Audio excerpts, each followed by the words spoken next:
ബിസ്മില്ലാഹിർ റഹ്മാനിർ റഹീം. അൽഹംദുലില്ലാഹി റബ്ബിൽ ആലമീൻ വസ്സലാത്തു വസ്സലാമു അലാ റസൂലില്ലാ അമ്മാ ബഅദ്. അൻ ജാബിർ ഇബ്നു അബ്ദുല്ലാ റളിയല്ലാഹു അൻഹുമാ ഖാൽ കുന്നാ ഇദാ സഅദ്നാ കബ്ബർനാ വഇദാ നസൽനാ സബ്ബഹനാ. ജാബിർ ഇബ്നു അബ്ദുല്ലാ റളിയല്ലാഹു തആല അൻഹുമയിൽ നിന്ന് നിവേദനം. ഖാൽ, അദ്ദേഹം പറയാണ്, ഞങ്ങൾ യാത്രയിൽ ഉയർന്ന സ്ഥലങ്ങൾ പോകുമ്പോൾ, കുന്നുകൾ, മലകൾ ഇതൊക്കെ കയറുമ്പോൾ കബ്ബർന തക്ബീർ മുഴക്കും. വഇദാ നസൽന സബ്ബഹന, കുന്നുകളും മലകളും ഉയർന്ന ഭാഗങ്ങളുമൊക്കെ ഇറങ്ങി വരുമ്പോൾ തസ്ബീഹ് നടത്തും. ഇത് സഹീഹുൽ ബുഖാരിയിൽ 2993 നമ്പർ ആയിട്ടുള്ള വചനമാണ്. ബാബു തസ്ബീഹ് ഇദാ ഹബത വാദിയൻ. ഈ താഴ്വരയിലേക്ക് ഇറങ്ങിയാൽ എന്ന് പറഞ്ഞാൽ കുന്നുകളിൽ നിന്ന് ഇറങ്ങുന്ന ഘട്ടത്തിൽ തസ്ബീഹ് മുഴക്കുക എന്നുള്ള അധ്യായം, അതുമായി ബന്ധപ്പെട്ട അധ്യായം. അതോടൊപ്പം തന്നെ ഈ വചനം ഇമാം ബുഖാരി റഹിമഹുല്ല മറ്റൊരു അധ്യായത്തിലും കൊടുത്തിട്ടുണ്ട്. ആ അധ്യായത്തിൻ്റെ പേരെന്ന് പറയുന്നത് ബാബു തക്ബീർ ഇദാ അല ഷറഫൻ എന്നുള്ളതാണ്. അതായത് തക്ബീർ മുഴക്കുക ഇദാ അല ഷറഫൻ, ഉയർന്ന ഭാഗങ്ങൾ കയറിപ്പോകുമ്പോൾ, കുന്നുകളിലേക്ക് മലകളിലേക്ക് ഒക്കെ കയറുമ്പോൾ, യാത്രക്കിടയിൽ നമ്മൾ സഞ്ചരിച്ചുകൊണ്ടിരിക്കുമ്പോൾ ഉയർന്ന ഭാഗങ്ങൾ താണ്ടുന്ന ഘട്ടത്തിൽ തക്ബീറുകൾ മുഴക്കുക, അവിടെ നിന്ന് ഇറങ്ങുമ്പോൾ തസ്ബീഹുകൾ ചെയ്യുക. ഇതാണ് അപ്പോൾ ബാബു തക്ബീർ ഇദാ അല ഷറഫൻ എന്ന് പറയുന്ന അധ്യായത്തിലും ഈ വചനം നൽകിയിട്ടുണ്ട്. അതിൻ്റെ നമ്പർ 2994 നമ്പർ. നബി സല്ലല്ലാഹു അലൈഹി വസല്ലമ യാത്രക്കിടയിൽ പാലിക്കേണ്ടതായ അനവധി മര്യാദകളും കാര്യങ്ങളുമൊക്കെ പഠിപ്പിച്ചിട്ടുണ്ട്.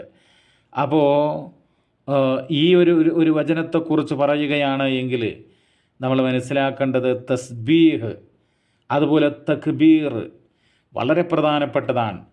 നബി സല്ലല്ലാഹു അലൈഹി വസല്ലമ യാത്ര പോകുന്ന ഘട്ടത്തിൽ പ്രാർത്ഥിക്കും. എന്താണ് പ്രാർത്ഥിക്കുന്നത്? സഹീഹ് മുസ്ലിമിൽ 1342 വചനത്തിൽ കാണാം. അൻ ഇബ്നു ഉമറ റളിയല്ലാഹു അൻഹുമാ അന്ന റസൂലല്ലാഹി സല്ലല്ലാഹു അലൈഹി വസല്ലം കാന ഇദസ്തവ അലാ ബഈരിഹി. നബി സല്ലല്ലാഹു അലൈഹി വസല്ലമ ഇബ്നു ഉമർ റളിയല്ലാഹു തആല അൻഹുവിൽ നിവേദനം, നിശ്ചയം പ്രവാചകൻ സല്ലല്ലാഹു അലൈഹി വസല്ലമ അലാ ബഈരിഹി, തൻ്റെ വാഹനപ്പുറത്ത് ഇരുന്നാൽ. അപ്പോൾ വാഹനപ്പുറത്ത് ഇരുന്ന ശേഷമാണ് എന്ത് ചെയ്യേണ്ടത്? പറയേണ്ടത് ഖാരിജൻ ഇലാ സഫരിൻ, അതായത് യാത്രക്ക് പുറപ്പെടുന്നവനായിട്ട് അതിന് വേണ്ടിയിട്ട് വാഹനപ്പുറത്ത് ഇരുന്ന് കഴിഞ്ഞാൽ കബ്ബറ സലാസൻ, 3 തവണ തക്ബീറുകൾ മുഴക്കുന്ന അല്ലാഹു അക്ബർ അല്ലാഹു അക്ബർ അല്ലാഹു അക്ബർ. സുമ്മ ഖാല, എന്നിട്ട് പ്രാർത്ഥിക്കും, സുബ്ഹാനല്ലദീ സഖറ ലനാ ഹാദാ സുബ്ഹാനല്ലദീ സഖറ ലനാ ഹാദാ വമാ കുന്നാ ലഹു മുഖ്രിനീൻ വ ഇന്നാ ഇലാ റബ്ബിനാ ലമുൻകലിബൂൻ. ഇതാണ് പ്രാർത്ഥിക്കുക. എന്നിട്ട് ഇത് സൂറത്തു സുഹ്റുഫിലെ 13-14 ആയത്തുകളാണ്. അപ്പോൾ ഈ പ്രാർത്ഥന സുബ്ഹാനല്ലദീ സഖറ ലനാ ഹാദാ, ഈ വാഹനം ഇത് കീഴ്പ്പെടുത്തി തന്നവൻ മഹാപരിശുദ്ധനാണ്. വമാ കുന്നാ ലഹു മുഖ്രിനീൻ, ഇത് ഞങ്ങൾ കീഴ്പ്പെടുത്തുന്നവരല്ല. വ ഇന്നാ ഇലാ റബ്ബിന, തീർച്ചയായും ഞങ്ങൾ ഞങ്ങളുടെ രക്ഷിതാവിങ്കിലേക്ക് ലമുൻകലിബൂൻ, മടങ്ങുന്നവരാണ്. ഇത്രയും പ്രാർത്ഥിച്ചിട്ട് ബാക്കി പ്രാർത്ഥന കൂടെ ശ്രദ്ധിക്കുക. അത് നമ്മൾ നടയെ സൂചിപ്പിച്ച് സഹീഹ് മുസ്ലിമിൽ 1342 അല്ലാഹുമ്മ ഇന്നാ നസ്അലുക ഫീ സഫരിനാ ഹാദാ, അല്ലാഹുവേ ഞങ്ങൾ ഈ യാത്രയിൽ നിന്നോട് ചോദിക്കുന്നു അൽ ബിർറ വത്തഖ്വാ, പുണ്യവും സൂക്ഷ്മതയും, വമിനൽ അമലി മാ തർളാ, അല്ലാഹുവേ നീ തൃപ്തിപ്പെടുന്നതായ കർമ്മവും അമലും. അല്ലാഹുമ്മ ഹവ്വിൻ അലൈനാ സഫറനാ ഹാദാ, അല്ലാഹുവേ ഈ യാത്ര ഞങ്ങൾക്ക് ലഘുവാക്കി തരയണമേ, ലളിതമാക്കി തരയണമേ. വത്വി അന്നാ ബുഅദ, ഈ യാത്രാ ദൈർഘ്യം അത് ചുരുക്കി തരയണമേ. അല്ലാഹുമ്മ അൻത സ്വാഹിബു ഫിസ് സഫർ, അല്ലാഹുവേ നീയാണ് യാത്രയിൽ ഞങ്ങളുടെ കൂട്ടുകാരൻ, അഥവാ നീയാണ് ഞങ്ങളുടെ സംരക്ഷകൻ. അസ്വാഹിബു ഫിസ് സഫർ എന്ന് പറഞ്ഞാൽ അൽ മുഹാഫിളു വൽ മുഈനു ഫിസ് സഫർ എന്നർത്ഥം. സംരക്ഷകനും സഹായിയും ഒക്കെ ആയിട്ടുള്ളവൻ അല്ലാഹുവേ നീയാണ്. വൽ ഖലീഫതു ഫിൽ അഹ്ൽ, ഞങ്ങളുടെ കുടുംബത്തിലെ പ്രതിനിധിയാണ് നീ.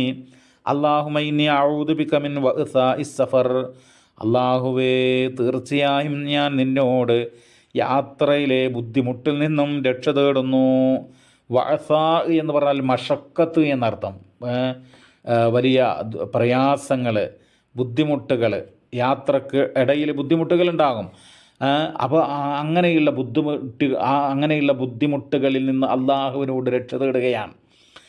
കആബത്തിൽ മൻദർ, അതുപോലെ കആബത്ത് എന്ന് പറഞ്ഞു കഴിഞ്ഞാൽ അവസ്ഥ മാറുക എന്ന് പറഞ്ഞു കഴിഞ്ഞാൽ നല്ല അവസ്ഥയിൽ നിന്ന് ചീത്ത അവസ്ഥയിലേക്ക് പോകുന്ന കആബത്തിൽ മൻദർ. അപ്പോൾ ഒരു കാഴ്ച, ഒരു ചീത്ത അവസ്ഥ ഉണ്ടാകുക എന്നുള്ളത്. അതുപോലെ തന്നെ വസൂഇൽ മുൻഖലബ്, സൂഉൽ മുൻഖലബ് എന്ന് പറഞ്ഞാൽ ചീത്തയായിട്ടുള്ള മടക്കം. ഫിൽമാലി വൽ അഹ്ൽ, സമ്പത്തിലും കുടുംബത്തിലുമൊക്കെ. ഇതിനൊക്കെ അള്ളാഹുവേ നിന്നോട് രക്ഷ തേടുന്നു എന്നാണ്. ഇതാണ് യാത്ര പോകുമ്പോഴുള്ള പ്രാർത്ഥന. ഇനി മടങ്ങുമ്പോഴോ ഇത്രയും പ്രാർത്ഥിച്ചിട്ട് ആയിബൂന തായിബൂന ആബിദൂന ലി റബ്ബിന ഹാമിദൂൻ എന്നുകൂടെ നമ്മൾ എന്ത് ചെയ്യണം, ചേർത്ത് പറയണം എന്നാണ്. ആയിബൂന, ഞങ്ങൾ മടങ്ങുന്നവരാണ്, പശ്ചാത്തപിക്കുന്നവരാണ്, ആരാധിക്കുന്നവരാണ്. ആരെ? ഞങ്ങളുടെ റബ്ബിനെ. ഹാമിദൂൻ, അവനെ സ്തുതിക്കുന്നവരാണ്. അപ്പോൾ ഇത്രയും നമ്മൾ പ്രാർത്ഥിക്കുക എന്നുള്ളതാണ്. അപ്പോൾ ഇവിടെ തുടക്കത്തിൽ തക്ബീറുണ്ട്, തസ്ബീഹുണ്ട്. ഈ പ്രാർത്ഥനയുടെ തുടക്കത്തിൽ തസ്ബീഹുണ്ട്, തക്ബീറുണ്ട്. എന്താണ് ഈ തസ്ബീഹ്, തക്ബീർ എന്നൊക്കെ പറഞ്ഞാൽ അതിന് വളരെ മഹത്വമുണ്ട്. നമ്മൾ ഇവിടെ സൂചിപ്പിച്ച വചനമെന്ന് പറയുന്നത്